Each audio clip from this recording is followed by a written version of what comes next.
Vale, ok, pues ya hemos empezado a grabar, por lo que vamos a empezar con esta formación. Si queréis activar las cámaras, como ha dicho Daniela, guay, así no me siento solo dándola. Y es lo más parecido a una clase presencial posible. Así que bueno, voy a empezar presentándome. Yo soy Amadeo Avilano, soy debatiente por la Universidad Autónoma de Barcelona y por CUM, que es el Club Universitario Mercantil que está asociado con la UNED. Y bueno, llevo ya en debate, este es mi cuarto año y bueno, tengo algo de experiencia dentro del circuito y bueno, ya supongo que muchos me conoceréis y los que no, pues encantado. ¿Qué es lo que vamos a dar en este taller? Y básicamente en qué va a consistir. Lo que vamos a hacer en este taller va a ser un taller de cómo ser sólidos en primeros discursos en cámaras altas, es decir, cómo adquirir eso que todos necesitamos de ser sólidos. Primero, daros varias aclaraciones antes de empezar. En primer lugar, como muchos probablemente habéis coincidido en sala conmigo o incluso habéis debatido conmigo, sabréis que nunca he sido un debatiente demasiado sólido en cámaras altas y justo por ello creo que he aprendido todas las técnicas para intentar ser lo más sólido posible que ha habido en mi mano. Entonces, eso, que espero que os sea de utilidad como me han sido de mí muchas que he ido aprendiendo de otras personas. Y eso me lleva también al segundo disclaimer, que es que mucho del contenido que hay en este taller es inspirado de otras personas que han hecho talleres similares, que muchos los tenéis incluso en esta plataforma de la UX. Y bueno, he intentado citar la mayor parte de los que vienen de otros talleres para reconocer el mérito de otras personas, pero hay otros que tal vez no tenía acceso, como acordarme de que venían de esas cosas. Entonces, bueno, disclaimer ante eso, como si ves algo que es tuyo, probablemente sea tuyo porque pues yo también soy un consumidor de talleres de esa plataforma.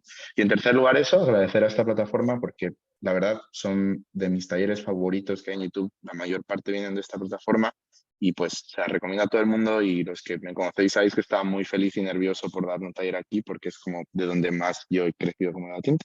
Así que eso, vamos a empezar. A ver, el término ser sólido en debate es extraño, ¿no? Porque no se entiende bien, no tiene una definición como absoluta. ¿Qué es lo que vamos a hacer por los objetivos del taller? En primero es el lugar entender cuál es la lógica detrás de las solideces de cámaras altas, es decir, cómo se llega a esos objetivos de intentar ser siempre segundos o primeros dentro de cámaras altas, como muchas veces logramos desde cámaras bajas, pero que nos cuesta obtener desde altas. Vamos a entender cómo tenemos que realizar el trabajo previo a la competición, cómo tenemos que realizar el trabajo durante el prep time con nuestra pareja de debate y cómo realizar la construcción del discurso y un par de estrategias dentro del meta actual de debate que creo que os podrían ser útiles, ¿vale? Todo va a ser como integrado, no va a ser que vamos a seguir una lógica de orden de esos conceptos, sino vamos a ir mezclando las distintas cosas dentro de ese taller, ¿vale? Ok, vamos a ver. ¿Cuál es la lógica detrás de ser sólido? La lógica detrás de ser sólido es la de tener control sobre el debate, ¿vale? Esto es importante explicarlo. Cuando somos cámara baja, nosotros tenemos control sobre lo que ha ocurrido dentro del debate. Sabemos lo que han explicado el resto de equipos y tenemos prácticamente las mismas herramientas que va a tener el juez de la ronda para saber quién gana el debate, cómo se gana el debate y distintas cosas. Ese es el gran problema de las cámaras altas. No tenemos control, no sabemos qué van a explicar las cámaras bajas, no sabemos cómo se va a interaccionar con nuestro caso, qué refutaciones nos van a hacer. Por lo tanto, la mejor estrategia para ser mejor en cámaras altas es aumentar la capacidad de control que tenemos sobre el resto de equipos. Por lo tanto, así ser un equipo más sólido, que no es imprevisible cuando es cámara alta, que si no da la tecla de lo que era bueno, gana y si no da, pierde, ¿vale? Que es lo que nos suele ocurrir a muchos, ¿vale? Por lo tanto, ¿qué es lo que está detrás? El poder prever lo que va a ocurrir dentro del debate, ¿no? Poder prever los distintos escenarios y entender que nuestro caso no tenga agujeros evidentes que se puedan extender. Al final es lo que suele ocurrir, ¿no? Cuando somos cámara alta y no tenemos control, la baja no se extiende por análisis, la baja pondera cosas que no habíamos pensado, la baja trae nuevos impactos o acaban desencuadrándonos ambas bajas, incluso acabamos siendo cuartos.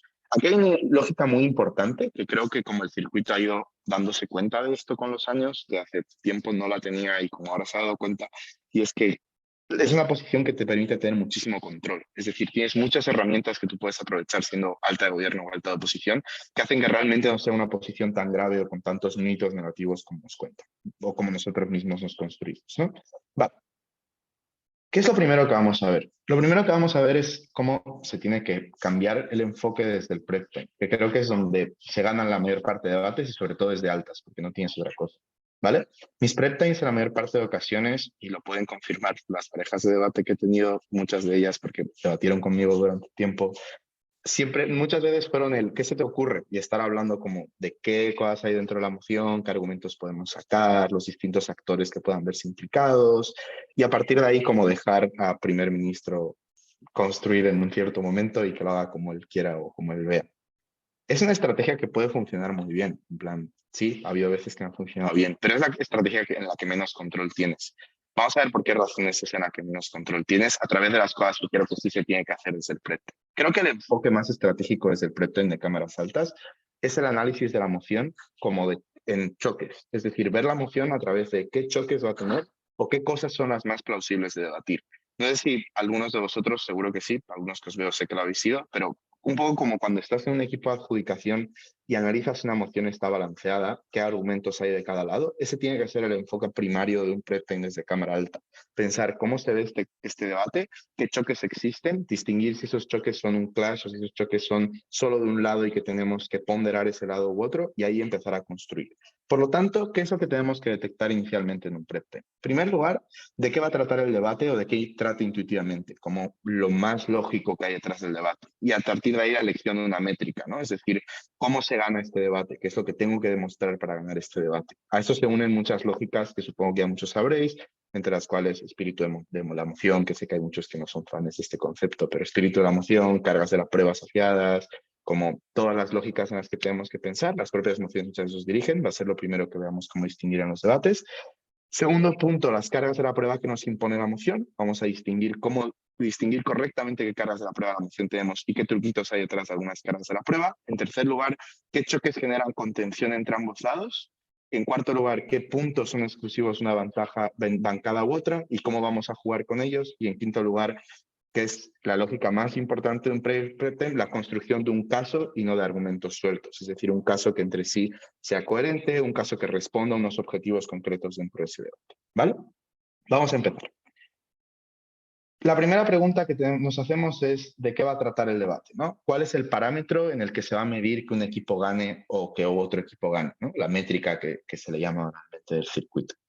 Creo que la métrica debe ser una elección estratégica, pero no debe ser una elección tan estratégica como otras. Es decir, la métrica para mí no es una elección como la elección de un encuadre en el cual intentamos generar un sesgo lo más favorable. Creo que la métrica tenemos que hacer una elección que sea equilibrada para ambas bancadas, es decir, como algo que ambas bancadas puedan cumplir con ese requisito, porque si no, probablemente los argumentos que estemos construyendo no van a estar bien enfocados. Ningún equipo de adjudicación piensa en una métrica que vaya a ser ganable simplemente por un lado. Muy pocas veces pasa, y cuando pasa es porque probablemente tienes un conocimiento pues muchísimo mayor de lo que tenía el equipo de adjudicación y pues encontraste la silver bullet en ese debate, ¿vale?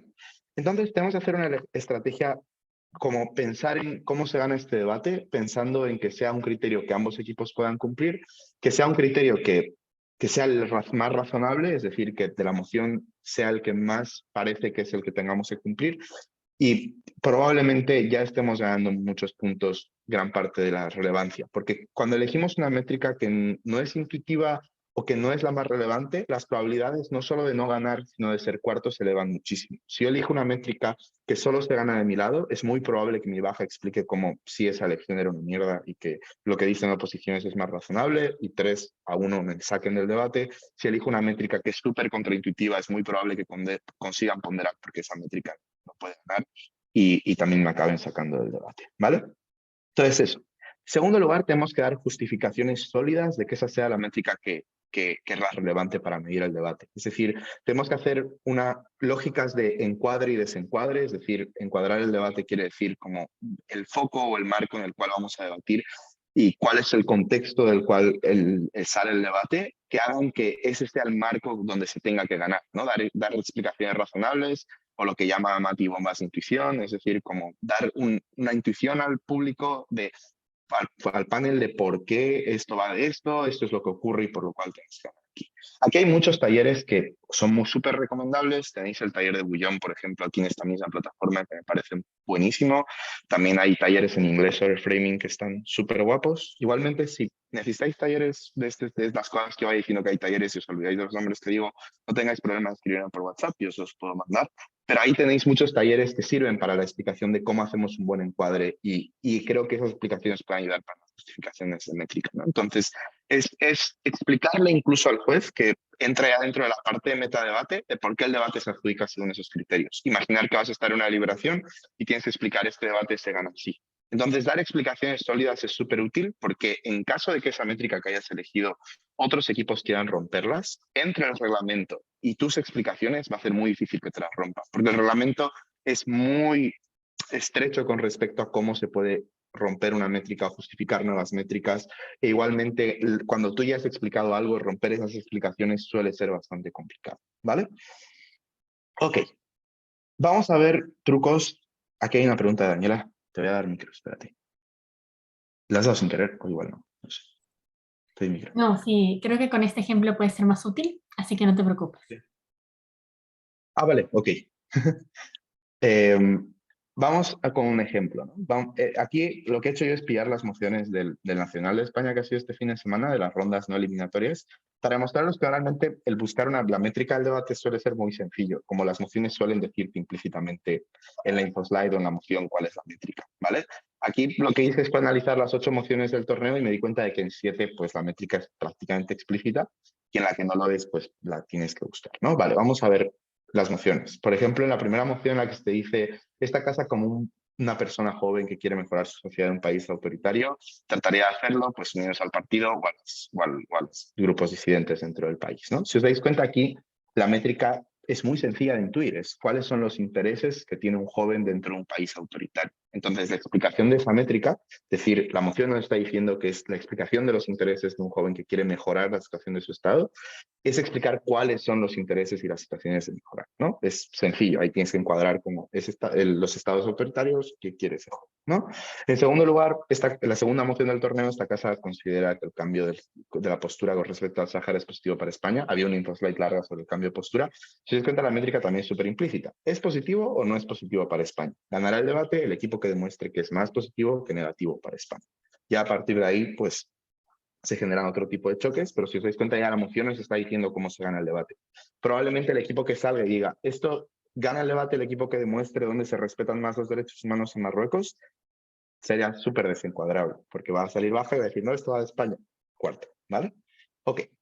Esta casa, si una persona católica, priorizaría su religión a través de la caridad en lugar de la contemplación. Si os dais cuenta aquí, la propia moción ya te da dos conceptos que pueden hacer que tú midas cuál puede ser la métrica, ¿no? Te dice, si una persona católica, por lo tanto ya sabes que es un ser humano normal, pero que al mismo tiempo es católico, por lo tanto tiene unos intereses específicos a cumplir como católico y como persona, es decir, su desarrollo individual y su desarrollo dentro de su fe, y al mismo tiempo te dice priorizar su forma de ver la religión, por lo tanto la métrica también va relacionada a cómo va a ser su relación con respecto a su fe, ¿no? Es decir, te suma importancia con respecto al autor. Si os damos cuenta, 3 primeras mociones del torneo, las 3 se infiere la métrica súper rápido.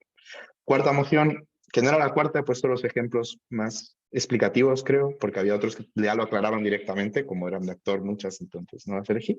Esta casa apoya la dolarización formal de la economía en Latinoamérica. Súper intuitivo, métrica probablemente sea economía de Latinoamérica, cómo van a estar las personas en Latinoamérica, y ahí entra una explicación de lógicas. Normalmente las mociones que van sobre estados suele haber 2 métricas o puntos de choque, ya eso ya es una meta explicación, pero la métrica es dónde están mejores esos estados. Se suele acabar analizando dónde están mejor la sociedad, dónde están mejores los individuos, como las distintos puntos de choque que luego va a haber que priorizar, ¿no? Pero aquí va de dónde está mejor la economía. Luego aquí te dan esta que parece que como es que esta moción, de hecho, te está dando dentro de la propia InfoSlide los choques que va a haber luego dentro del debate, ¿vale? Es una moción muy chula, me gustó un montón. Felicidades ahí al equipo de porque esa me encantó. Vale. Te explica lo de El Roy a Life Well Lived, ¿vale? Es un videojuego de realidad virtual totalmente realista en el que durante 5 minutos de tiempo real la persona que está jugando vive una vida completa en un mundo simulado con las mismas condiciones espacio-temporales que existen en el statu quo y donde recibe una identidad familiar, una identidad y familia al azar dentro de su mismo contexto. La vida no está determinada y es totalmente libre, por lo que la simulación es idéntica a la vida real, y así lo percibe quien juega, que no es consciente de encontrarse en un videojuego. Mientras esta persona juega, pierde los recuerdos de su vida, sintiendo la vida simulada como la única vida real, y la partida únicamente termina por la muerte, ¿no? Pero se mantienen recuerdos y tal. Si nos damos cuenta, aquí la InfoSlide nos da un montón de contenido y te dice cómo jugaría, ¿vale? Te da un montón de contenido porque ya te está diciendo que dentro del debate pueden entrar. La métrica acaba siendo, ¿no? ¿Dónde está mejor el individuo cuando juega o no juega? Pero la métrica te está diciendo, el debate puede ir de identidad y de familia, el debate puede ir con respecto a cuál es la única vida y cuál es el concepto detrás de eso. El debate puede incluir choques sobre la muerte en la simulación. Si os dais cuenta, ya haciendo un análisis previo y una lectura fuerte de la moción, podemos extraer muchos conceptos que pueden ser utilizados para ponderar cosas, podemos sacar muchísimas ideas. Por lo tanto, normalmente no hay que romperse demasiado el coco para buscar la métrica. Si te rompes el coco, probablemente la métrica que estés buscando no sea la que gane el debate, como probablemente fuera bastante más intuitivo. Por lo tanto, eso, ¿vale? Vamos a ver esto a qué lleva, ¿vale? Hay mociones que no tienen métricas evidentes, sino tienen otro tipo de métricas. Te doy tu... Ah, no, vale, espera. ¿Te doy luego cuando termino esto? Vale. Ok. Hay mociones que no tienen métricas tan evidentes, sino métricas que son más accesorias, ¿no? Como que el debate lleva a otra cosa o que no son tan claras, ¿vale? Vamos a ver trucos, porque evidentemente no podemos cubrir todas las mociones, no sabemos qué va a salir, pueden salir mociones súper fumadas, pero normalmente hay ciertos trucos. Por ejemplo, la moción de esta casa lamenta narrativa de que la envidia es mala, que era la otra que, justo la octava, que no incluía una métrica explícita dentro de la moción, probablemente sea el desarrollo del individuo y de la sociedad o dentro al final, vamos a ver, voy a dar una pequeña explicación, pero no es la lógica a la que quiero llevar. Las mociones narrativas suelen tener como métrica dónde se ve un mejor desarrollo de los individuos dentro de su sociedad. Es decir, pues la narrativa es una concepción social expandida, por lo tanto acaba siendo eso, ¿no? El individuo, la sociedad, su relación con su contexto, por lo tanto ahí suelen guiarse los impactos. Entonces, normalmente lo que tenemos que hacer es aprender trucos para aprender a sacar métricas de eso. Para mí, ¿cuál es el mejor truco? Pues básicamente los talleres. Es decir, los talleres al final van sobre métricas. Es decir, usted miras, por ejemplo, aquí doy varios ejemplos, ¿no? Son algunos que a mí me gustan especialmente, pero hay muchos y de muy buenos, de muchos tipos que os pueden gustar. Entonces, por ejemplo, en la taller de narrativas de Visa hay un fuerte trabajo en explicarte cuál es la métrica que suele haber detrás de las mociones narrativas, cómo tratar esas mociones narrativas y cómo se suelen ganar.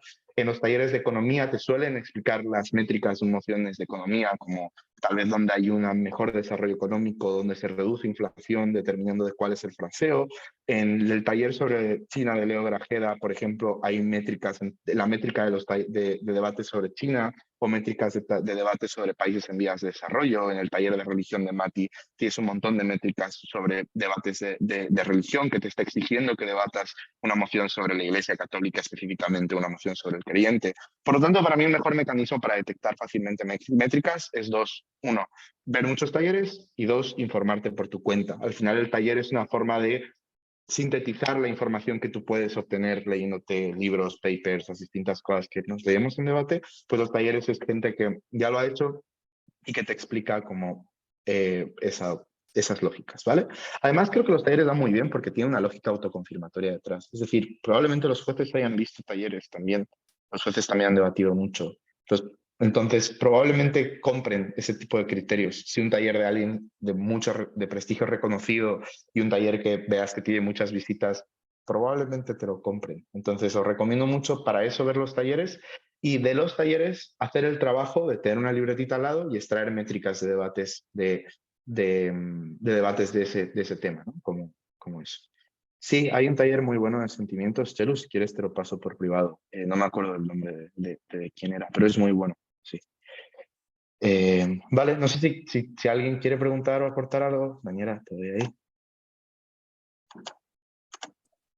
Listo. Hay veces donde soy cámara alta y a mí me cuesta mucho, veo solo una métrica, como la de la dolarización, solo veo una métrica en donde la población está bien.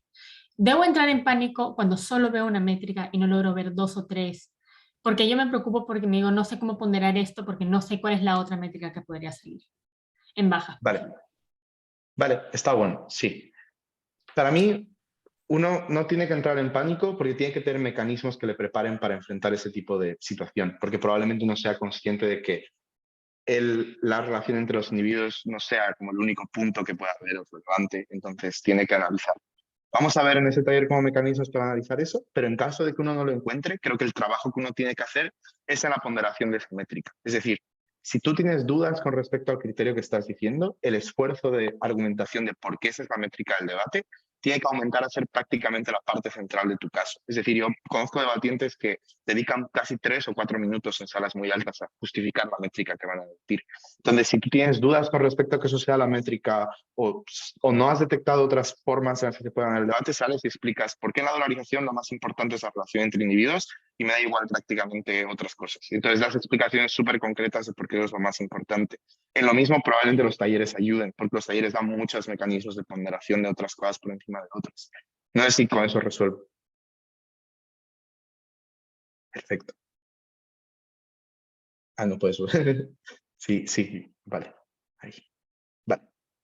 Aquí vamos con otro punto, que es la atención con respecto a la elección de las cargas de la prueba, ¿vale? Esto es importante, porque las mociones tienen las cargas de la prueba asociadas. No sé si conocéis el término carga de la prueba, pero la carga de la prueba es lo que tienes que probar, ¿no? Como si yo digo que X país es una dictadura, mi carga de la prueba es demostrar por qué es una dictadura. Si yo digo que algo es bueno, mi carga de la prueba va a ser demostrar que algo es bueno. Es un concepto que proviene de la filosofía y que aplica mucho dentro del derecho, pues como en los juicios lo que tiene que probar una bancada y otra, y está dentro de los debates, como la carga de la prueba es aquello que se me dice que tengo que demostrar. Acaba siendo un concepto, en muchos puntos suele coincidir a veces con la métrica, pero es importante que analicemos cómo podemos aprovechar las distintas cargas de la prueba que nos imponen las opciones, ¿vale? Ok. Hay muchas veces que nosotros podemos aprovechar de cargas de la prueba o que esas cargas de la prueba pueden estar malditas para nosotros, porque pueden tener como unas connotaciones que hagan que el debate se dificulte mucho desde una bancada y otra. Hay un concepto que me gusta un montón, que es el de Big Red Ball, que nos lo explicó Karen Vallecillo en GADE en una formación, que fue increíble esa formación. Si tenéis la oportunidad y ya tiene tiempo de en vuestros clubes pedirles formaciones, es increíble. Pues, en serio, no he visto algo igual. Y es un concepto muy guay, porque hay veces que las mociones imponen más de una carga de la prueba, ¿vale? Si os dais cuenta en la moción de esta casa clonaría a Stephen Hawking aún sin mediar su consentimiento, ¿cuántas cargas de la prueba creéis que existen? Como era antes de que muriera, ya sé que no puede mediar su consentimiento ahora, pero ¿cuántas cargas de la prueba hay en esa moción? ¿Qué tiene que demostrar el gobierno para ganar el debate?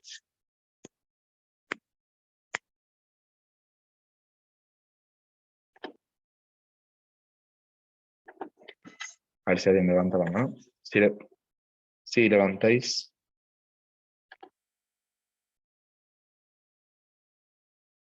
Vale. ¿Sí? Exacto. Es decir, ¿por qué clonar está bien? ¿Por qué clonar a Stephen Hawking? ¿Y por qué sin que medie su consentimiento? Hay 3. Creo que Cheru detectó 2.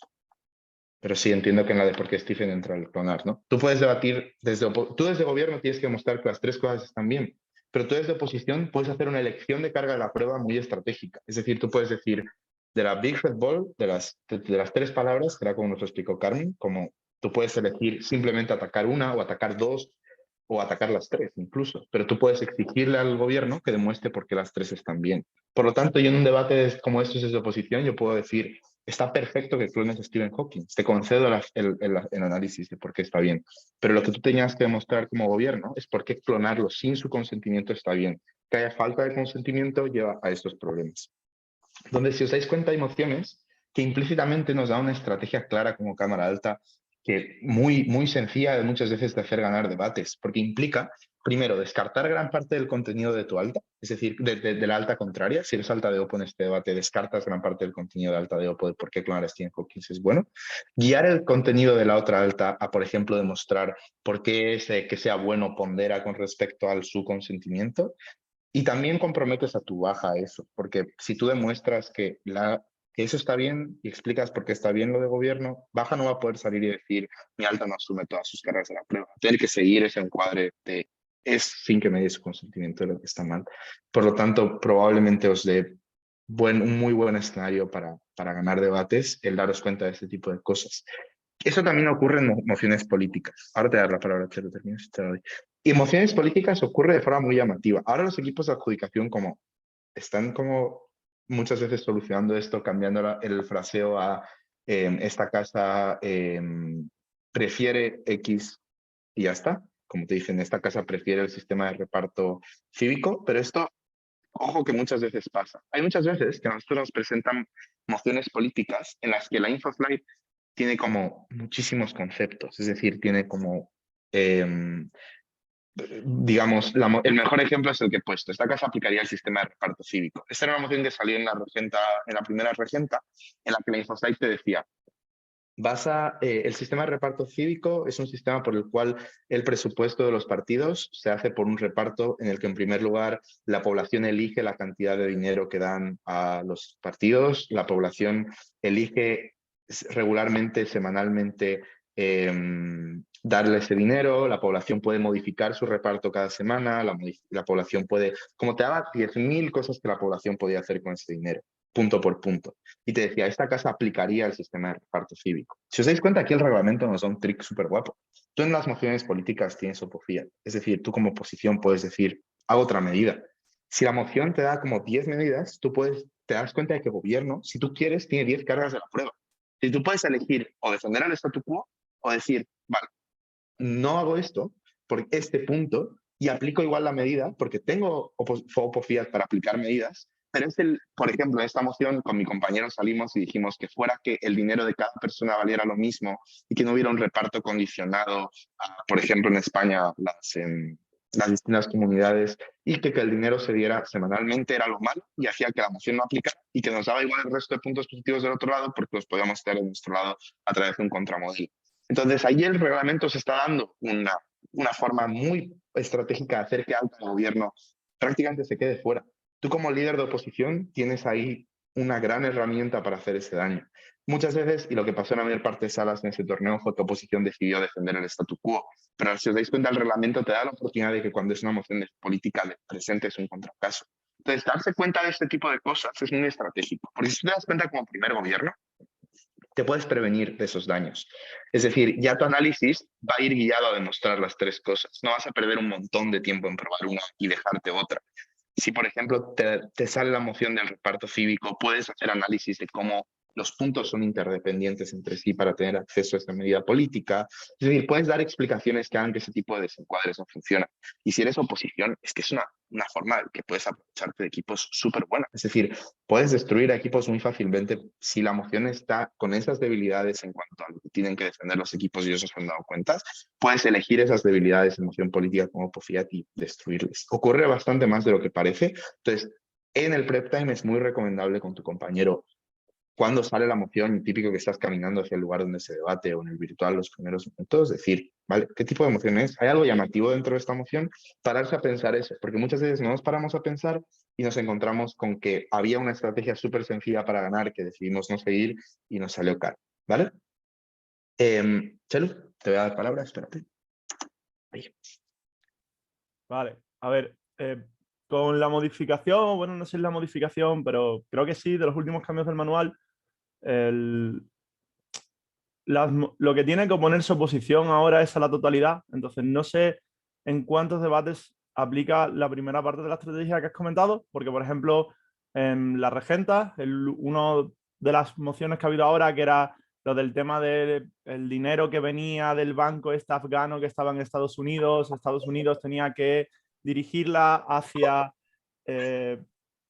las víctimas de los atentados del 11S y aparte a dar ayudas a la gente afgana. Oposición no podía salir y decir estamos de acuerdo con darle a la parte afgana, pero no estamos de acuerdo con darle a las víctimas del 11S. Entonces tenía que comprometerse a oponerse a la totalidad de la moción y no solo una de las dos partes.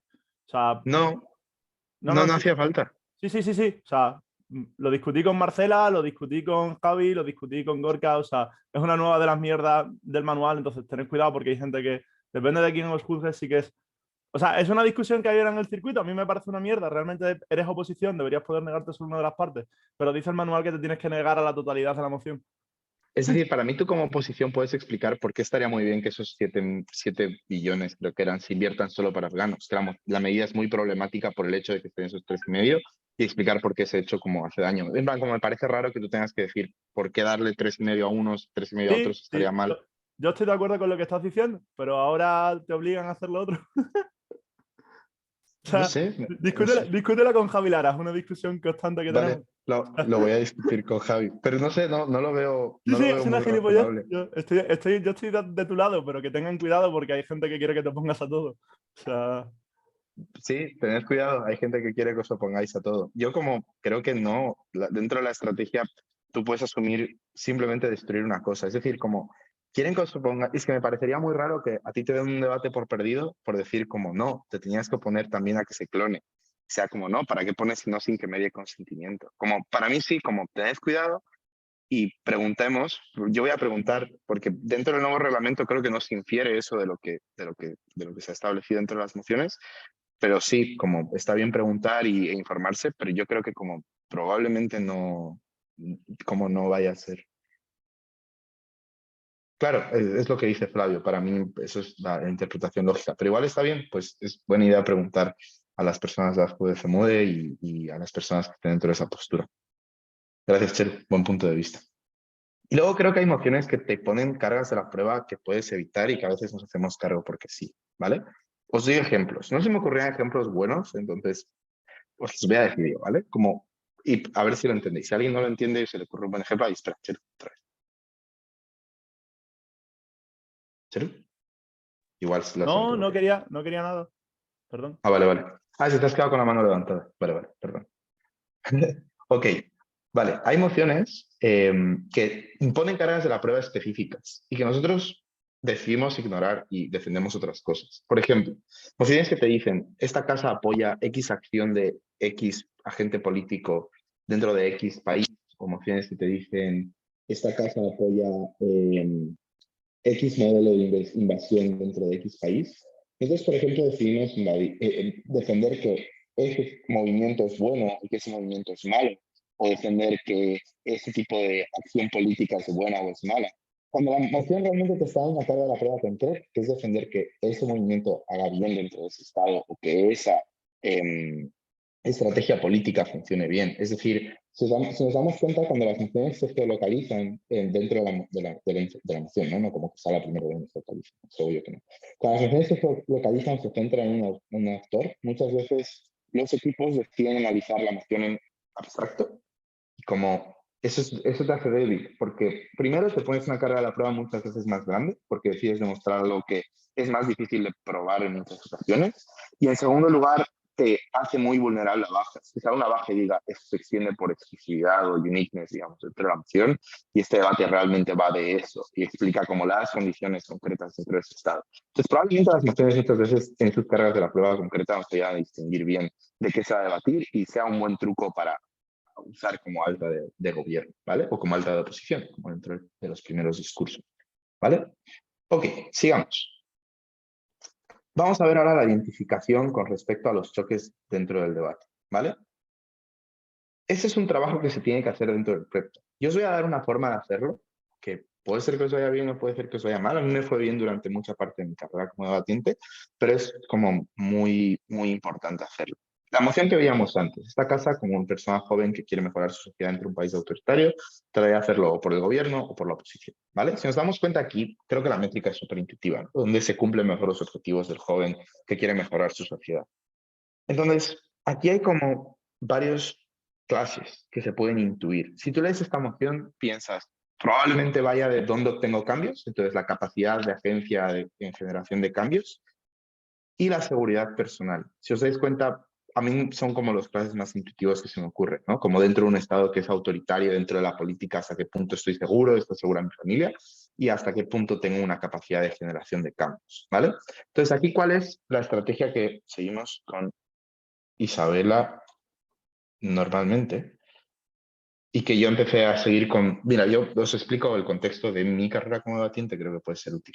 Y esa estrategia la empecé a seguir con mi compañero Luis Enrique, porque muchas veces nos pasaba de que sobreanalizábamos cosas que ya la moción nos daba por hecho que teníamos de nuestro lado, o infraanalizábamos cosas que estaban en mucha disputa, o no dirigíamos bien nuestros razonamientos hacia dónde iban, ¿vale? Entonces, ¿qué es lo que hacíamos Luis Enrique y yo? Pues lo que hacíamos básicamente era hacernos un grafiquito, ¿vale? Sé que está en blanco esto, como la diapositiva, pero hacíamos esto, ¿vale? A ver. Vale.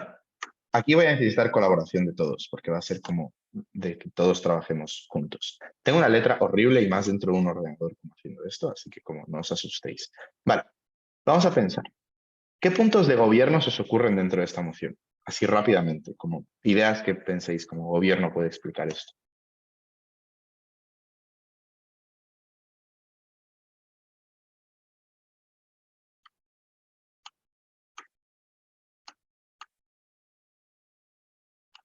No muero. Vale, gracias, Flavio. ¿Qué más? Va, por favor. Si no voy a ir a los nombres.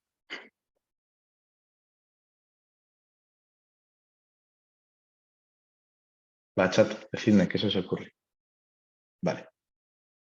Vale, Chelu, muy buena el matiz, pero voy a poner más cambios, ¿vale? No, de hecho lo voy a frasear como hago más cambios, porque así es más explicativo con respecto a lo que quiero explicar, que es el método que estamos Luis y yo. Pero dad mi letra, pero es que ya escribir con el ordenador es muy difícil aquí. Vale, hago más cambios. ¿Qué más os ocurre? Como puede ser que no se os ocurra nada más y pasamos a oposición.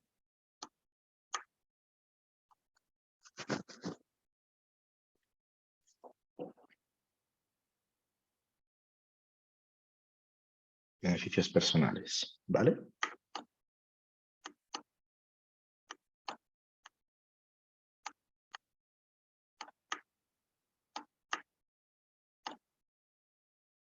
Vale, sí, familia y tal.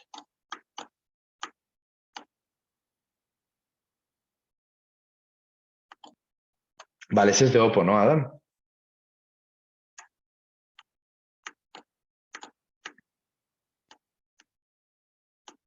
Vale, ok, ¿qué se os ocurre desde Oppo? ¿Qué puntos hay desde oposición?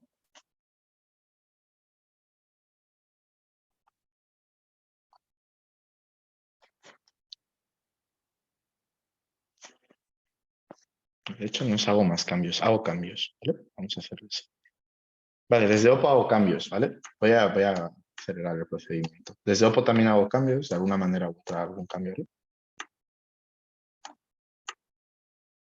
Digamos que el de Adam y el de Flavio lo podemos resumir en valores del movimiento, cercanía con el movimiento, valores, ese tipo de cosas.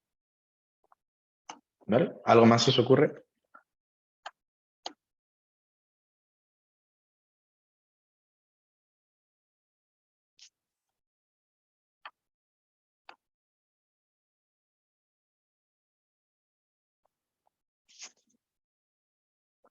En plan, ¿qué cosas buenas tiene cada lado también? Como, también esto sirve para...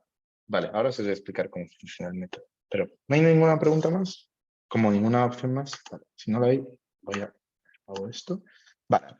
¿Cuál es el método que aplicábamos Luis y yo? Luis y yo teníamos 3 colores dentro de como bolígrafos y pillábamos primero el color verde y decidíamos cuáles eran exclusivos de un lado y otro. Según lo que hemos visto aquí, el no morir es exclusivo de un lado, ¿no? Como la probabilidad de muerte.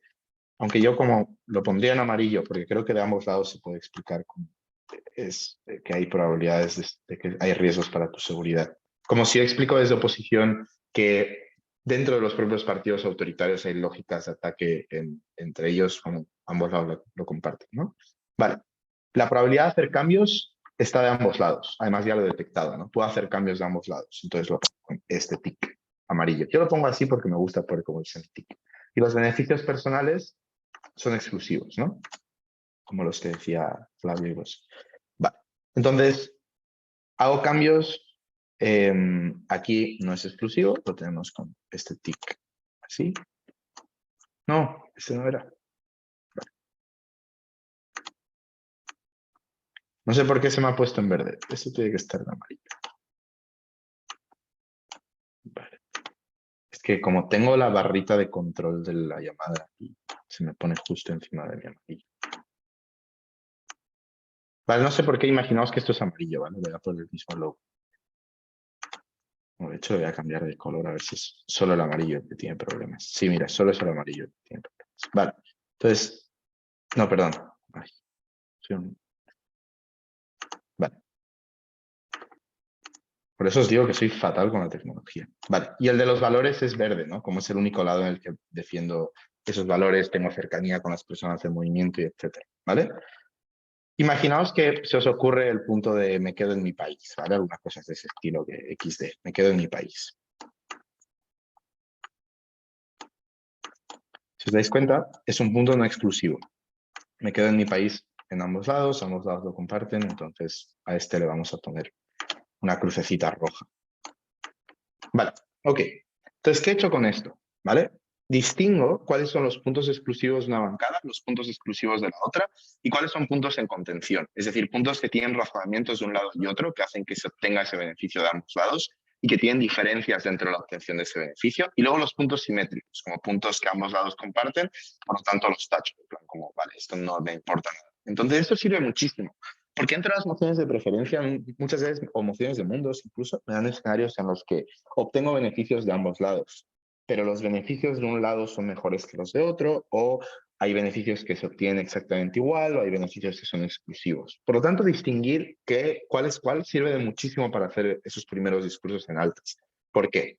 Vamos a ver. Cuando yo obtengo un beneficio que es exclusivo de un lado, probablemente ese beneficio, los beneficios en valores y los beneficios a nivel personal no sean ganadores, como no sea el class más relevante para ganar el debate automáticamente, porque el equipo de adjudicación nunca pondría una moción donde el punto para ganar el debate de forma abstracta, como si explicas que ese punto está, sea uno que ya tienes, porque si tú tienes los valores de tu lado, probablemente no puedas ganar simplemente explicando que existen, ¿vale? Entonces ese punto ya, cuando tú distingues que es exclusivo de tu lado, los razonamientos cambian de priorización. Es decir, ya no hay tanto ataque en por qué tengo los valores de mi lado, porque probablemente sea sencillo hacer intuir al juez que esos valores ya están de su lado, sino el análisis va situado en cómo voy a ponderar esos valores o cómo voy a ponderar esos beneficios por encima de otros beneficios que pueda tener la otra parte, ¿vale? Entonces ahí ya vamos a lógicas de exclusividad. Luego vamos a ver cómo utilizamos este tipo de cosas y dónde podemos aprender bien a ponderar.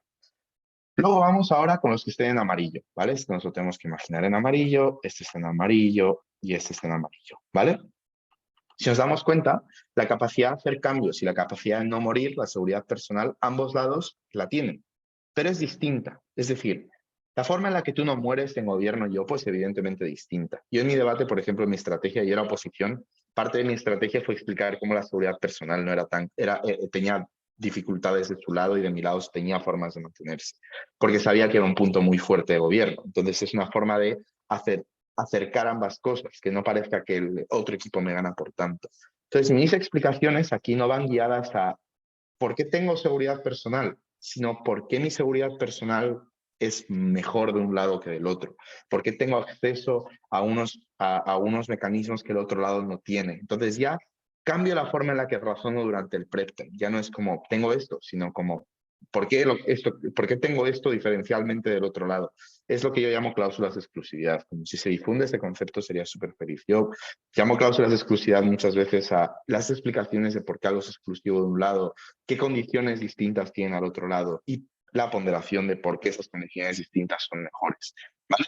Ya me cambio la carga de la prueba dentro de esos puntos. Entonces, ¿a qué os va a ayudar a hacer este tipo de trabajo dentro del prep time?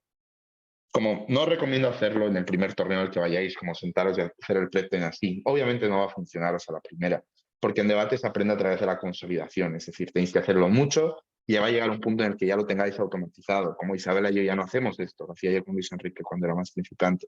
Isabela y yo ya es como, vale, esto no es exclusivo, tenemos que ponderarlo. Tenemos que explicar por qué esa parte exclusiva es más relevante. O eso es exclusivo, no gana el debate, tenemos que explicar por qué sí lo gana, porque que sea exclusivo es tan diferencial. Entonces, esto os lo recomiendo mucho hacer en vuestras prácticas, como cuando hagáis debates de prácticas en los que no os juguéis nada, cuando hagáis primeros ministros, cuando las distintas maneras de practicar, que luego veremos cuáles recomiendo.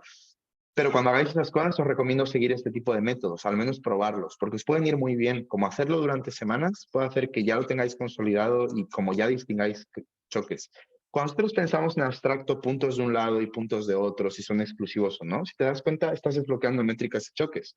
Estás un poco, vale, quiero acceder a iPhone, no sé quién es. Puede ser que sea alguien que me trolee la formación, pero como tiene acceso a micro, le meto. Vale. Ok. Espero que no. Ah, vale, ok. Vale. Vale. Cuando tú haces este tipo de trabajo en el prep time, de ver qué puntos hay exclusivos de un lado y qué puntos son semi-exclusivos, te das cuenta, desbloqueas un poco lo que decía Daniela, como desbloqueas choques que yo puedo defender o que puede defender el gobierno, y que cuando ambos pueden defender es muy relevante que yo entre a ellos, porque así mi métrica entro dentro del class siempre, y puntos que son exclusivos. Por lo tanto, es un muy buen método para desbloquear posibles casos. Si os dais cuenta, este tipo de prep time aumenta muchísimo el control que tienes sobre el debate, porque piensas mucho ya más. Dedicar 3 minutos del prep time a hacer una lluvia de ideas con tu compañero de cosas, ya hace que tengas mucho mejor capacidad de pensar qué van a hacer el resto de equipos, qué pueden pensar en ellos, qué clase puede salir en bajas que yo no me cubra. Y ya permite que hagas una estrategia de caso con respecto a eso, que pienses como, ¿me conviene más extender ese class en el vice, por ejemplo, para que mi baja no me lo extienda? ¿O realmente me conviene más simplemente explicar el mío y explicar por qué es el más importante del debate para que me lo tengan que ponderar? Como te permite jugar con este tipo de cosas, porque ya has traqueado el debate a qué posibles cosas pueden salir y cómo interactúan esas con ellas. En mi caso con Luis Enrique era yo sentado y él me iba diciendo, ahí está en gobierno, ahí está en oposición, ahí está en gobierno, ahí está en oposición. Y yo analizaba en mi cabeza si eso se compartía, si eso solo estaba de un lado, es decir, yo reflexionaba en mi cabeza qué podíamos hacer con esas cosas y luego le decía a Luis Enrique, vale, tenemos que probar esto de esta manera, esto de esta otra, y él ya empezaba a pensar mecanizaciones, etcétera, como así funcionábamos normalmente. Porque en ese caso él hacía primeras posturas, yo hacía segundas. Entonces, esto, os recomiendo mucho como este tipo de estrategia, porque os puede ayudar mucho a desbloquear como esa forma de ya ver las clases desde antes y tal. No sé si hay alguna pregunta sobre esta estrategia o sobre lo que estaba explicando ahora. Para hacer preguntas tenéis que levantar la mano. Vale, tiene una pregunta, Chel.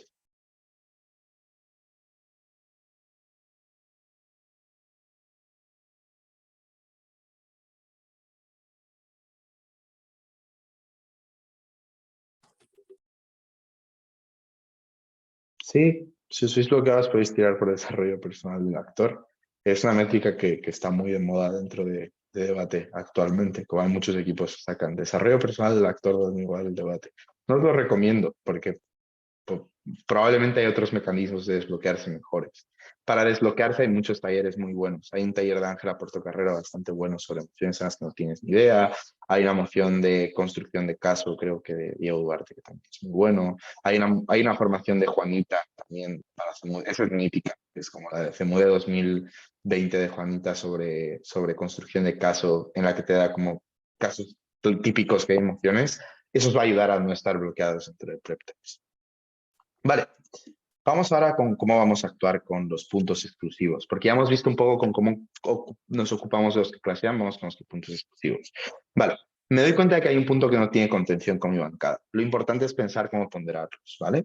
Ahí os recomiendo varias cosas. Primero, hay un taller de ponderaciones en la palestra, que lo da Tito, pero bueno, es el estilo de Tito y Marcela que os puede ayudar mucho, porque ellos hacen mucho eso, ¿no? El reconocimiento de un punto del otro lado, la explicación de por qué ese punto no es tan importante y luego la explicación de un punto que solo está de su lado y por qué ese punto se pondera con respecto al del otro lado, ¿vale? Para mí esa es la lógica en la que tenemos que funcionar en puntos exclusivos. Muchas veces si hay un punto que es súper intuitivo que el otro lado tiene, tumbarlo a nivel lógico porque no lo tienen no es tan estratégico, es perder muchas veces tiempo porque el votante informado promedio probablemente compre que lo tienen y el juez sea muy difícil que le convenza de que no lo tiene. Lo más estratégico es mitigarlo y luego ponderarlo con respecto a otra cosa y explicar por qué esa otra cosa es mejor, ¿no? Que es lo que te explica Tito en ese taller cómo hacer. Creo que os puede ayudar mucho en ponderaciones eso.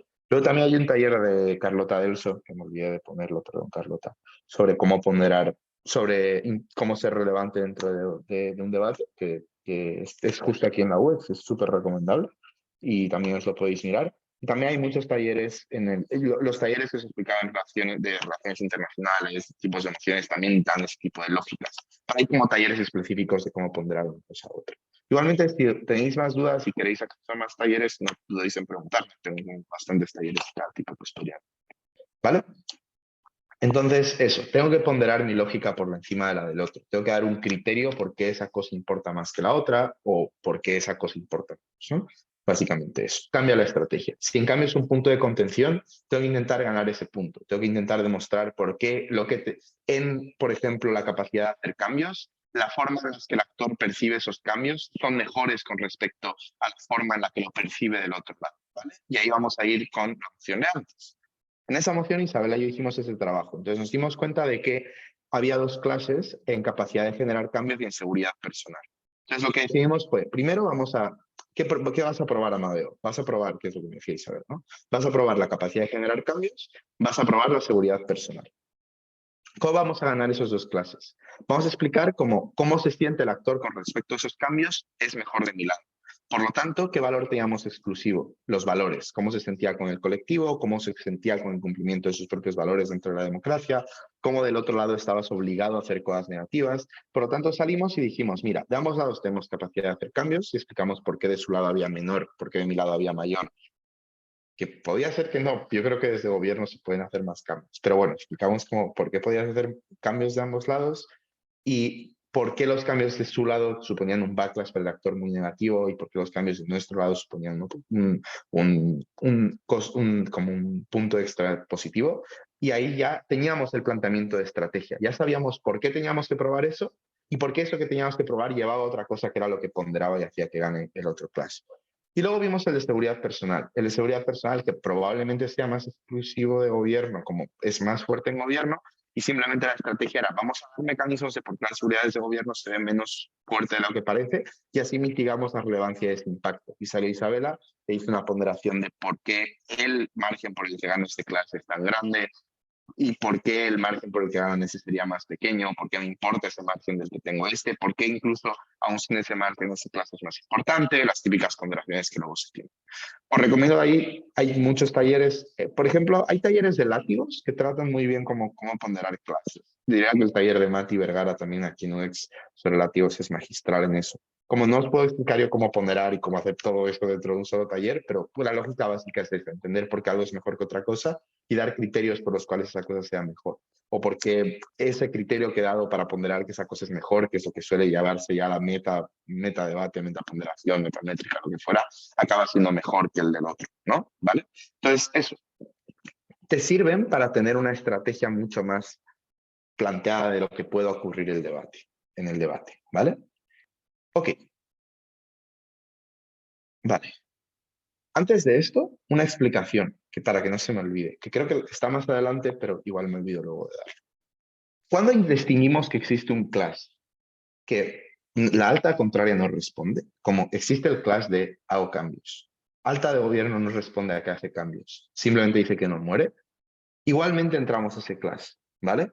No es que, como si es un clash, si es algo que va a chocar el otro equipo, igualmente nosotros decimos que es el fraseo para mí más oportuno.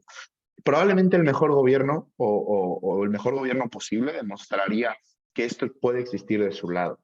Y puedes dar incluso una explicación corta de por qué puede probar eso. Yo de mi lado tengo esto y lo confronto. Igualmente genero el clash. Si os dais cuenta, ya aumento muchísimo el control. Porque ya estoy ganándole 1-0 a baja de gobierno antes que sale. Si yo no digo nada, voy 0-0. Pueden meter el gol y pueden ganar, ¿vale?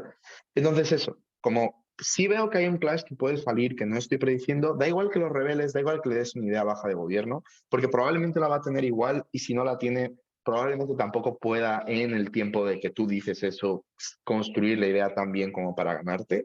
Entonces, para mí lo más estratégico es hacer eso, como decir, alta de gobierno tendría que haber construido esto, creo que es como gran parte de la línea intuitiva de gobierno, yo la construyo y respondo y con eso gano, ¿vale? Ok.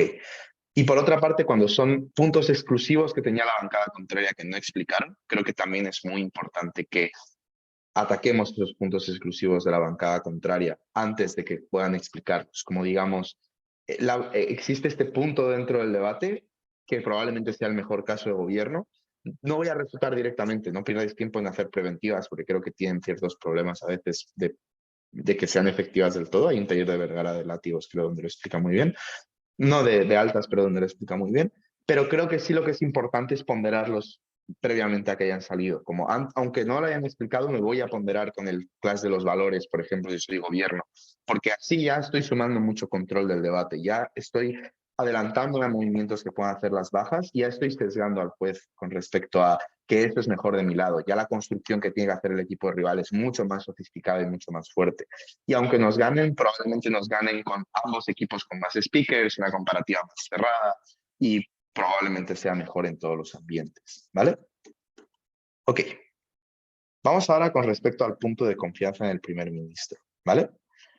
aquí es una lógica que nos costó mucho con Isabela, porque ella ha hecho primero primeros ministros, luego los he empezado a hacer yo, entonces hemos dudado mucho en esto, porque probablemente os pase mucho de que somos debatientes, los debatientes muchas veces somos muy controladores como respecto a lo que haga o no haga nuestra dupla.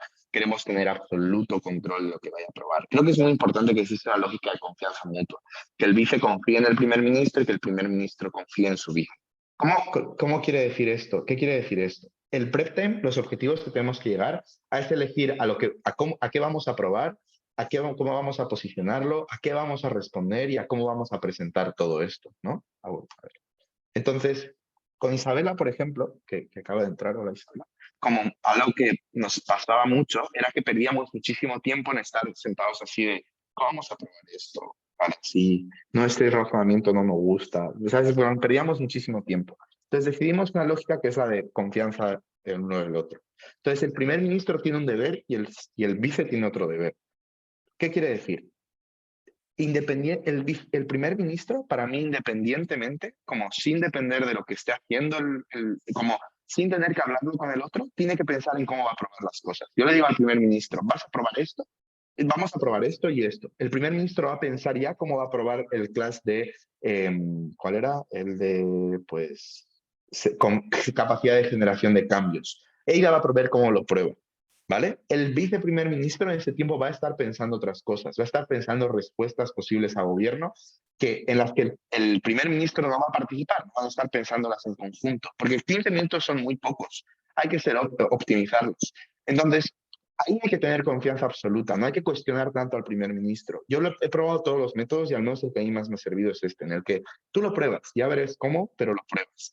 ¿Cuándo es donde hay esa interacción? Cuando el primer ministro le va a decir al vice, oye, no estoy consiguiendo probar esto, ayúdame, pensemos cómo hacerlo. O si el vice tiene una idea muy buena de cómo probarlo, le puede decir, oye, esta idea, que el primer ministro la apruebe, ¿vale? Esto lleva a una lógica subsiguiente, que es que el viceprimer ministro tiene que ser el mejor juez del primer ministro. El viceprimer ministro tiene que analizar lo que ha aprobado realmente el primer ministro, tiene que analizar lo que no está aprobado, lo que tiene dificultades, tiene que ver estilos, porque evidentemente el primer ministro y el vice pueden tener visiones distintas de cómo probar argumentos, como pueden tener una visión distinta. Isabel y yo, por ejemplo, en la valorización teníamos visiones súper distintas de cómo probarlo, porque ella es de Ecuador, yo soy de Bolivia, como hay muchas diferencias entre los sistemas, entonces fue como, ahora tienes que probar que hay menos inflación, y yo fue como, vale, sé cómo probarlo, lo escribo, y luego ya tenía otros mecanismos que hacían, ¿cuál es el argumento ganador? Dice Juan Fernández Izarza, si lo supiese no estaría aquí, probablemente. Vale, dentro de esto, lo que Isabel y yo teníamos era diferentes visiones de cómo probar que había menor inflación, como no había inflación.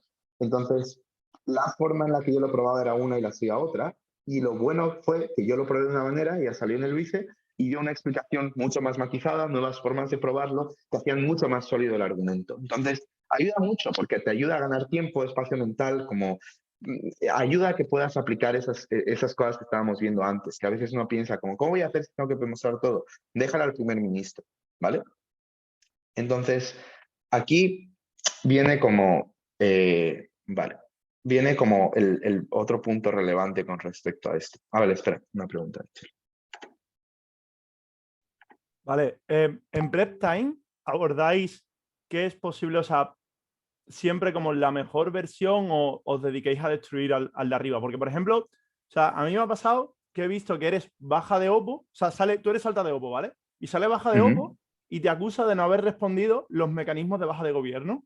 Entonces, claro, no sé si en Prep Time lo que mejor podría hacer era dedicarme a destruir a alta de gobierno y así decir, hostia, pues no tienen extensión y por lo menos quedó segundo, ¿sabes? No sé si, o sea, como la estrategia es yo destruyo el primer gobierno, que baja de oposición no tenga extensión o por lo menos una forma fácil de ganar porque no puede compararse y entonces por lo menos soy segundo y solo me puede ganar la diagonal. Pero claro, si llega a baja de gobierno y me dice es que no has contestado a baja de gobierno, no sé qué haría. O sea, ¿cómo lo abordaría? Claro, a ver, ahí entra todo lo que estábamos hablando, ¿no? Como potenciar los mecanismos de previsibilidad que tenga con respecto a las clases que puedan salir dentro del debate.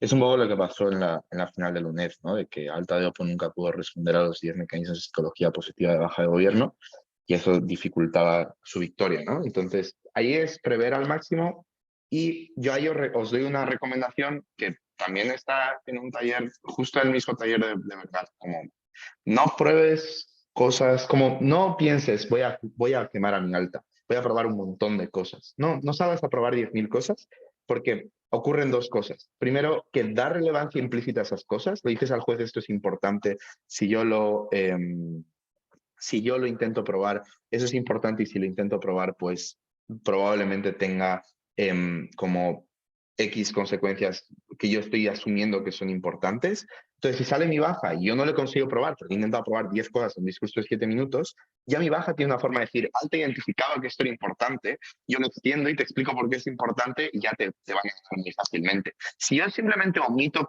cosas que sé que no son tan importantes o clases que probablemente no sean los ganadores o los que más vaya a chocar con el resto de equipos, probablemente ya esté, pues, haciendo muy difícil la extensión de baja. Ahora hoy vamos a ver con respecto al meta actual del debate cómo las extensiones son más difíciles de lo que parecen, así que por ahí tranquilos. Con respecto a la pregunta de Juan, hay un taller muy bueno en YouTube que te puedes mirar. Luego, si me acuerdo, te lo paso. Si alguien tiene dudas sobre ese taller, que me escriba, ¿vale? Ok. ¿De qué formas se pueden extender? Creo que en el meta actual como hay tres formas en las que me pueden extender. La primera es por análisis, que expliquen que lo que yo he dicho no estaba aprobado, que lo que yo he dicho, merecía, que lo que ha dicho el otro equipo merecía X respuesta que yo no llego a hacer. Como hay distintas formas de extender por análisis, pero es la extensión como de misma cualitativa, ¿no? Cualitativamente lo que ha explicado mi alta, las ideas de mi alta, las puedo demostrar yo. Segundo punto, por relevancia, ¿no? Lo que he explicado es más importante que lo que explicaba mi alta o es de clases más importante del que entraba mi alta. Y el tercero es cosas que escapan de nuestro control, ¿vale? Vamos a analizar cómo actuar dentro de esas tres formas de extensión y ocuparnos de que nuestras bajas no nos ganen tanto, ¿vale? Vamos a ver cómo nos cubrimos de la profundidad de las extensiones de análisis, ¿vale? En primer lugar es trabajar en la profundidad de análisis, es decir, no dejar premisas fundamentales sin demostrar, trabajar mucho en pensar hacer un trabajo constante de alarma, de esto que he dicho está no probado, tengo que demostrarlo, y si no doy ni un razonamiento para demostrar algo, le digo al juez, esto es tan intuitivo que lo tienes que comprar, como por ejemplo el razonamiento de esta persona cree en la democracia, es súper intuitivo. Te lo está diciendo la InfoSlide. En mi debate salió baja y dijo, no creo en la democracia, pero no suele ocurrir. Entonces, como eso, si todo lo que diga, intentar razonarlo, a menos de que sea lo suficientemente intuitivo, y ahí explico por qué es lo suficientemente intuitivo. Así ya mi baja no tiene cosas que agarrarse a nivel analítico. Luego, lo que os decía, el vice tiene que juzgar tu caso. El vice tiene que hacer como si fuera el juez principal y decir, eso no está aprobado, eso lo tengo que reexplicar, esto puede extenderse de esta manera. El vice tiene que actuar contigo como el mayor fiscalizador que puedas tener. Tercero, y aquí las dos cosas que vienen aquí son de una formación de Carmen Vallecillo, que es probablemente la formación que más recomiendes. Es brutal esa formación. Es una que se llama como ganar desde los cimientos o como, si alguien se acuerda del nombre exacto, la encuentra, que la ponga por el chat, pero es como mejora desde los cimientos o la casa desde los cimientos, que es Carmen Vallecillo explicando lo que ella llama cosas básicas o intermedias que te ayudan para salir de salas medias, de subir de salas medias a salas altas. No es verdad, es una formación súper avanzada, os puede ayudar a todos y a mí me ayudó un montón, es realmente muy buena. Es explicar la casa desde el tejado, se llama Isabel. Sí, exacto, es esta, la casa desde el tejado. Y es en UCAP, en la Copa Andrés Bello, la explica, ¿vale? Vale, ¿qué es lo que explica Carmen Vallecillo? Primero, la lógica del flagueo, es decir, enumerar, explicar, enunciar lo que vas a explicar por qué estás explicando esto, decir, esto es el impacto de mi caso, esta es la ponderación. Estos razonamientos prueban estas cosas como el explicar por qué estoy haciendo cada cosa durante mi turno, el enumerar las cosas que estoy haciendo, eso hace que el juez lo tenga muchísimo más ordenado. En esa formación, si os da pereza verla, que no os dé, miradla, pero hay una cosa que explica esa formación que es esta lógica de qué es lo que el juez absorbe de lo que tú dices. Tú en tu cabeza piensas el 100% de tu argumento, la explicas y es el 70% tal vez, lo que le llega al juez es el 50% igual, o el 40%, o en algunos casos el 10%. Como le llega una cantidad muy inferior de lo que tú realmente querías demostrar, porque no está dentro de tu cabeza. Por lo tanto, si tú eres muy claro construyendo, si tú das puntos muy separados, enuncias lo que vas a demostrar, que es muchas veces lo que fallo yo, no enuncio lo que voy a probar, y hago que el juez siga el camino lógico de lo que yo estoy llegando y puede perderse en cualquier momento y yo no tengo control sobre ello, va a ser que sumes muchos más puntos de orador. De hecho, la tabla de Varsovia tiene como criterio la claridad de la construcción, como hasta qué punto es claro lo que está explicando ese debatiente. Por lo tanto, eso os puede servir mucho, el trabajar en que vuestros discursos estén enumerados, que vuestros discursos expliquen lo que están haciendo. Y ahí entra lo que explicaba Carmen Vallecillo, y aquí entra otro punto del prep time, que es el preparar tu discurso. Eso es algo que es necesario. Parece que no, pero es necesario como dejar un rato de simplemente pensar en qué orden voy a demostrar estas cosas, cuál es el orden más intuitivo para que el juez compre las cosas que estoy explicando, cuál es el orden, cómo llamo este mecanismo, cómo llamo este argumento, que es algo que hacía con Daniela, que es divertido, como cómo voy a llamar este argumento para que el juez me lo compre. Ese tipo de tiempo que tú puedes dedicar a perfeccionar el discurso, a perfeccionar los ejemplos que vas a usar, a pensar cómo le va a llegar al juez el discurso, es súper clave, porque va a hacer que, de verdad que es para mí cuando entendí eso y no salí como teniendo cosas y sin haber dedicado ese tiempo y con la responsabilidad de irme construyendo mientras explicaba, os juro que os van a hacer subir mínimo 1 o 2 puntos de orador. Como la claridad al construir hace que primero seas menos tergiversable, no puedas salir navaja y decir, no, explica esta cosa y que era otra cosa, y convencer al juez de que hacías otra cosa. Eres mucho menos vulnerable a lo que el juez entienda de ti, si el juez ha salido de fiesta y no ha dormido, si el juez no se ha tomado el Red Bull de por la mañana, como haces que el juez sí o sí te tenga que comprar. Y también ayudas a que el juez construya caminos lógicos que tú no estabas construyendo. Si yo te digo, voy a probar esto, el juez ya automáticamente rellena cosas. No lo parece, pero lo hace. Como no es lo que tendría que hacer, pero lo va a hacer. Como si tú dices, voy a probar porque hay desarrollo personal, afirmo, ya el juez ya piensa por qué camino voy a ir. Es decir, ya estás ayudando mucho con respecto a eso. Entonces, recomendación el flaguear dentro de los discursos y prepararlos, pero sobre todo mirarse a la formación de Carmen, y luego el ex post debate, ¿no? Como diría Pom, como que...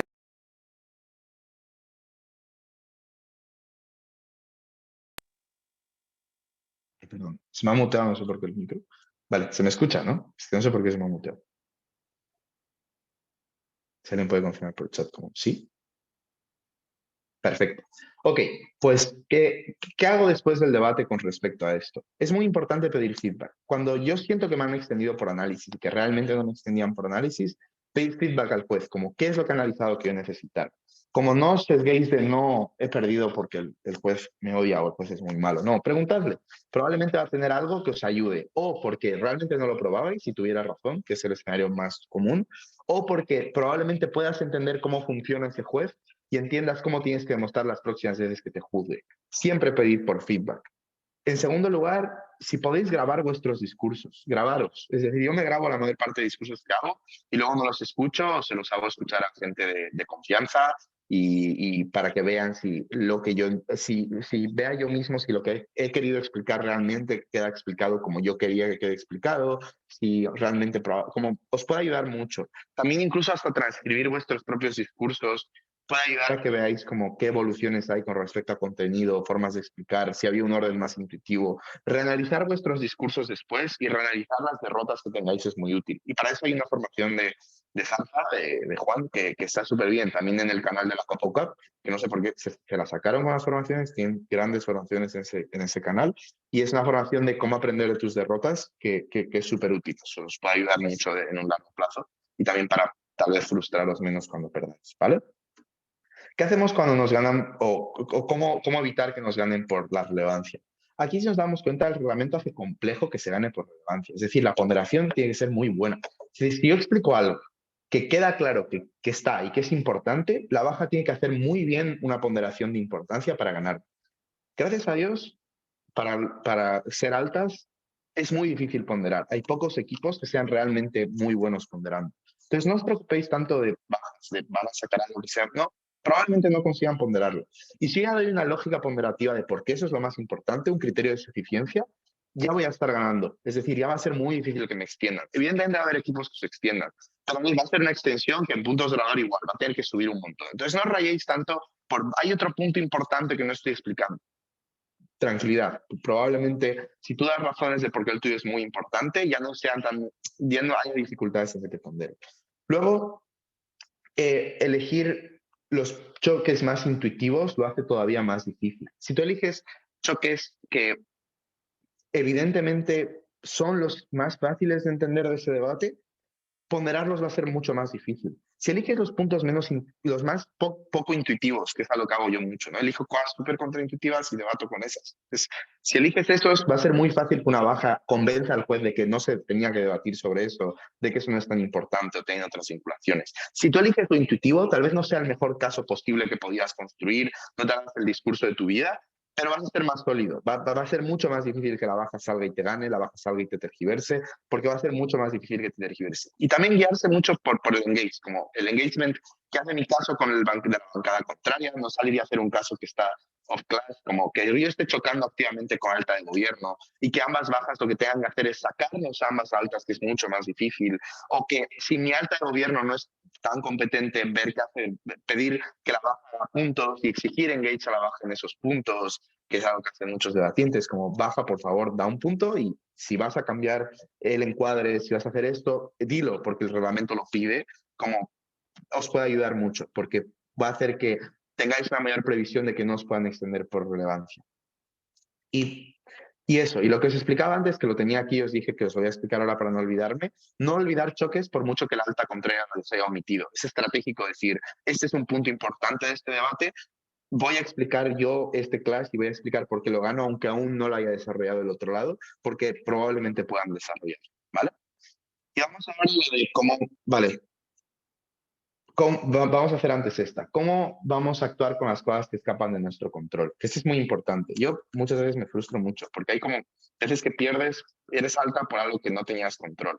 O porque la baja tenía mucho más conocimiento que tú, poco puedes hacer. O porque simplemente el juez no ha evaluado bien cómo tiene que evaluar a las altas. Para mí ese es un grave problema dentro del circuito. Como creo que un gran problema es que las bajas tienen más tiempo, las bajas son capaces de dar análisis más sofisticados, y hay muchos jueces que compran extensiones por el mero hecho de que suenen mejor o que estén más razonadas por cosas que realmente no eran necesarias para entenderlo.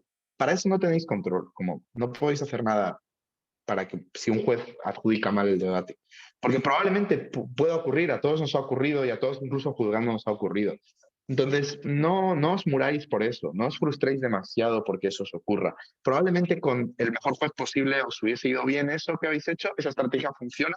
Probablemente para los torneos grandes que tengáis en mente, con jueces realmente que van a adjudicarlo bien, vaya a funcionar lo que habéis estado practicando, lo que estáis pensando. Entonces, no os rayéis de, no, lo que he hecho no vale para nada, va a servir en algún momento. Es decir, estad tranquilos.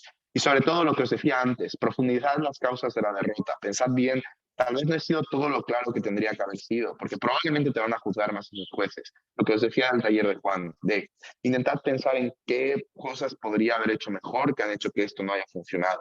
Pero no os desaniméis, seguid entrenando. Es decir, a mí siempre me ha dicho Juan, de hecho que está aquí, como el secreto está en la consolidación, no es el tener un montón de contenidos y verte 10.000 talleres, es consolidar lo que has aprendido en esos talleres.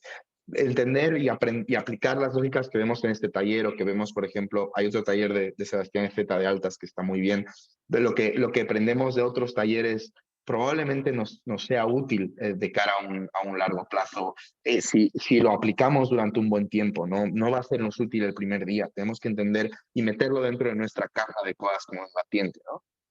Vale. ¿Cómo vamos a practicar todo esto? ¿Vale? Para mí esto es un punto importante porque a mí me costaba mucho entrenar cuando empezaba porque no entendía cómo había que hacerlo. Os voy a dar cosas que a mí me han funcionado. Tal vez nos funcione, pero a mí me ha servido, ¿vale? Hacer muchos primeros ministros es útil, como muchos primeros ministros. Intentar grabarse primeros ministros, ver una moción y hacer el primer ministro es súper útil, ¿vale? Solo con tu compañero, solo es muy útil para esta lógica que os decía de confiar en el primer ministro y que él lo pruebe. Tú pensar, ¿cómo voy a probar esto? ¿Cómo voy a probar esto? Es muy útil y hacerlo con condiciones distintas, ¿vale? Es decir, con preptens reducidos, o con mucho tiempo de prep para pensar el mejor caso posible, siendo alta de oposición y viéndote un primer gobierno antes, como hacer esos prep times y esos discursos tú solo de formas que tengan condiciones distintas, que hagan que desarrolles habilidades distintas. Por ejemplo, con un prep time de 7 minutos, si haces 10 prep times de 7 minutos, ya tienes una agilidad mental de pensar cómo voy a demostrar cosas, que tu cerebro, como Fabián Yaxi dice en las formaciones, que yo cerebro vaya más rápido que Amadeo, pues eso, que yo cerebro vaya muy rápido y que cuando leas el nombre en tu hoja ya sepas cómo vas a probarlo lo haces automáticamente, como tirándote freestyle, pues eso. Entonces, ese tipo de prácticas os van a servir mucho. Por ejemplo, hacer la moción con el análisis más largo posible os va a ayudar, por ejemplo, ya tener análisis sofisticados para mociones. O, por ejemplo, hacer de responder alta de gobierno, cómo hacer engagement desde el líder de oposición con un alta de gobierno. Segundo, elegir bien las mociones con las que hacemos este tipo de pruebas. Esto es súper importante, ¿vale? Muchas veces cuando hay prácticas, se eligen mociones malas, en plan como mociones raras de algo que le interesa al que ha puesto la moción, o eliges la moción que te parece divertida. Está bien, pero no es lo más estratégico. Hay que elegir bien las mociones. Elegir mociones que tengan clases clásicos, clases que nos puedan ayudar, mociones de torneos muy grandes, que tengan análisis complejos, es decir, mociones en las que yo mismo pueda tener lógicas guardadas en mi cerebro que puedan ser aplicables a un largo plazo. Porque la mayor parte de lógicas en las que funcionamos en debate es que probamos cosas que ya hemos probado en otro momento de nuestra carrera. Hay muchos torneos, muchos debates, es decir, habiendo debatido que igual 500 mociones, 1000 mociones, has realizado muchos choques ya, entonces tú sabes demostrar capacidad de agencia de un colectivo en la confrontación muy bien, o sabes demostrar capacidad de cambio social, es decir, sabes demostrar esas cosas con mecanismos, está muy bien que ya practiques con ese tipo de emociones que luego te van a servir. También revisar mociones que salgan mucho, revisar tabs y ver como, por ejemplo, una moción que salía un montón, que todos habremos debatido 10.000 veces, la de ¿eres movimiento social o chocas con el Estado o pactas con el Estado y entras dentro de sus lógicas? Ese tipo de emociones que salen un montón es muy importante ya tenerlas entrenadas, ya tener caminos mentales que te ayuden a ganarlas, ¿vale? Y luego eso, recordar las cosas que hemos probado varias veces y con las que nos sintamos cómodos. Cuando hagas un análisis que digas, qué guapo análisis, escríbetelo en un papel, tenlo guardado, no para que luego lo mires, pero para que se guarde en tu cabeza sobre eso. Hay un taller sobre debatir de colectivos, hay un taller muy bueno de debatir sobre movimientos sociales. Hay uno sobre el movimiento feminista que es el mejor para mí, que es de Marcela, que está en la palestra, creo, pero si no está en la palestra, si lo buscáis como Marcela Gómez, como es Teorías Feministas, se llama, creo. Ese es muy bueno, es para mí el mejor sobre feminismo, tal vez para otra persona sea otro. Y sobre movimientos sociales también hay muchísimos, pero de ese hay como muchas lógicas extrapolables a otro tipo de movimientos sociales. Entonces eso como básico, como cosas como creo que se pueden probar. Luego hay como otro tipo de entrenamientos más avanzados, pero creo que como son, da pereza pensar en ellos. Como esos son creo los fundamentales que todos deberíais aplicar, ¿vale? Vamos como estrategias dentro del meta actual. He pensado 3 rápidas que pueden estar guays, ¿vale? Creo que aquí la primera es emociones políticas y el uso del fiat, ¿vale?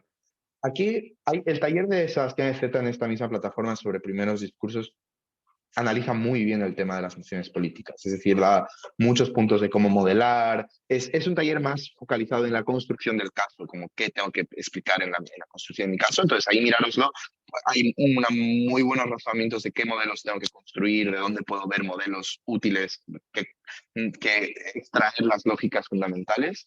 Pero creo que el modelar es súper útil a nivel de tener control sobre el debate. En nosotros pensar en qué tengo que probar o qué cosas me puedo ahorrar de probar, por ejemplo, con un modelo, está muy bien. Como tú pensar, vale, dentro del modelo voy a explicar que al aplicar esta medida política voy a educar a la población, ¿vale? Que es algo que estuvimos pensando con Isabel el otro día.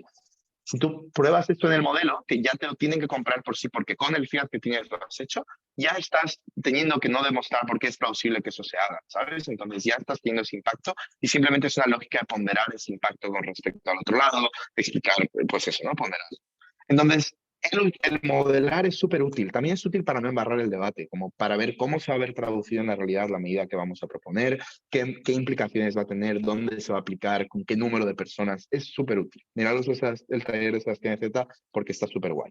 Y luego el uso desde oposición. Aquí os recomiendo mucho el taller de La Puerta aquí en la UEX, que se llama Estrategias Avanzadas en Debate BP, que súper útil, que explica muy bien el Oppo Fiat y cómo utilizarlo, pero bueno, básicamente en las mociones políticas existe Fiat de oposición. La oposición puede decidir utilizar su Fiat para hacer una contramedida que pueda chocar con la de gobierno. Tiene que utilizar los mismos medios, entonces eso es un mecanismo para que el gobierno saque Fiat súper locos y que oposición, porque si saca un Fiat súper loco, oposición pueda copiar y tenga los mismos medios que el gobierno para hacerlo, y para que oposición pueda defender, sino simplemente tener que defender el statu quo, ¿vale?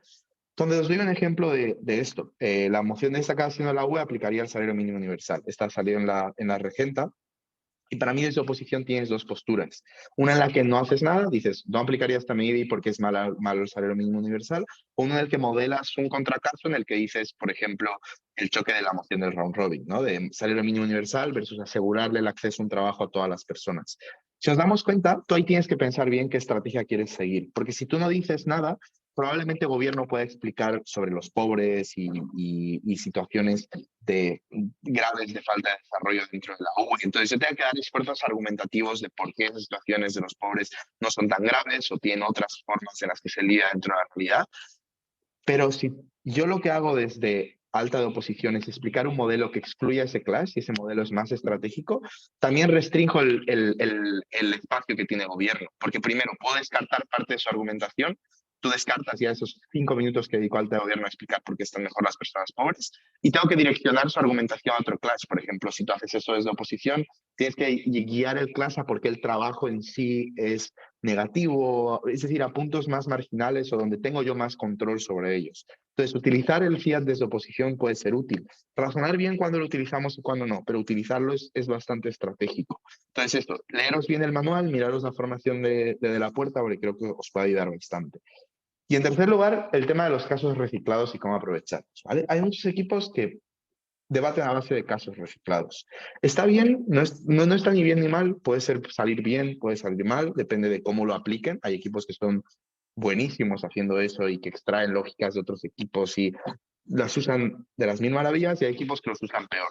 Pero estaros muy atentos porque como es una práctica que está muy de moda dentro del circuito, primero, podéis ya saber casos que sacan ciertos equipos, como les ves un debate, ves un caso que sacan, les ves otro y sacan el mismo caso, ya sabes qué casos sacan. Entonces, cuando tú eres alta y ellos están baja, ya tienes control de, yo qué sé, por ejemplo, lo que hablaba antes Chelu del caso de identidad personal, o, por ejemplo, un caso que tú ya les hayas visto ya sobre medio ambiente y lógicas de colectivos oprimidos, como ya tienes control sobre qué casos pueden sacar, entonces hay que estar muy atento a ese tipo de casos que puedan ser reciclados en ciertos equipos. Y luego, por otra parte, suelen cometer un error muchos equipos que utilizan este tipo de práctica, porque no linkean correctamente esos casos que están reciclando con la moción que estás debatiendo. Se olvidan de criterios de exclusividad que te da la moción, de contextos determinados, porque ya tiene el caso preparado de otro debatiente que sacó el mismo caso y salen y hablan durante 17 minutos sobre otra moción o una moción que tiene matices distintos. Entonces, creo que os podéis aprovechar bien de los equipos que reciclan casos y vosotros mismos podéis reciclar casos, evidentemente. Si lo hacéis, tened cuidado con esas lógicas que os he dicho porque os pueden copiar casos, entonces sed conscientes de que hay equipos que ya pueden saber las lógicas que vas a explicar y haced un fuerte trabajo en que sea tingente el caso que estáis reciclando, ¿vale? Y diría que en cuanto a contenido que yo tenía que explicar, hasta aquí llego, 1 hora 26. ¿Hay algún taller sobre traqueo de equipos? No, no lo hay, pero buena idea para la UX, buscar a alguien para un taller de traqueo de equipos, puede estar bueno. Creo que no lo hay, si alguien lo tiene que me lo mande por WhatsApp. No sé si hay alguna duda, lo que queráis comentar, cualquier cosa, pues si no ya cerramos. Eso, tenéis que levantar la mano para poder hablar.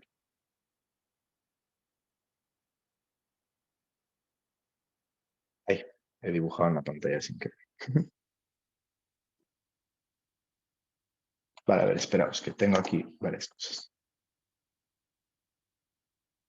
Vale, sobre primeros turnos específicamente, ¿qué talleres recomiendas? Recomiendo mucho el taller de Z aquí en esta plataforma, está muy bueno, os lo recomiendo. Hay un taller de la palestra que se llama Haciendo Altas que también recomiendo, y en inglés hay talleres súper buenos. Si simplemente buscáis discursos de primer ministro de inglés en YouTube, yo me guío, yo no es que no le sé mucho al ángulo, me guío por el que más visitas tiene, me voy viendo en orden de los que más visitas tienes. Hay algunos que me gustan un montón, si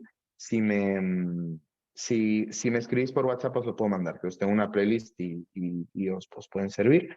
Y luego, parafraseos en primeros turnos, parafraseos específicamente, no he visto ninguno, pero muchos de los de talleres de cómo debatir altas ya incluyen ese tipo de, como de lógicas de fraseos. Entonces, por ejemplo, el mismo haciendo altas o otros de ángulo ya os pueden ayudar dentro de eso. ¿Cómo se llama la plataforma? ¿Qué plataforma? No sé a qué te refieres. Que vaya bien a los que se despiden. Algún taller sobre buscar talleres de primeros turnos. Este taller es sobre cómo buscar talleres de primeros turnos. Y luego recomiendas el taller de altas para novatos de Viviana. No lo he visto, pero debe estar muy bien, Viviana, es muy bueno. La que están subidos los talleres, la que estás, vale, sí. La plataforma creo que se llama Commun, diría, donde se suben los talleres de la UX, diría que es Commun. Pero si no la encontráis, os la mandan, creo, por el link. Os la mandan por el link donde os han mandado esta formación.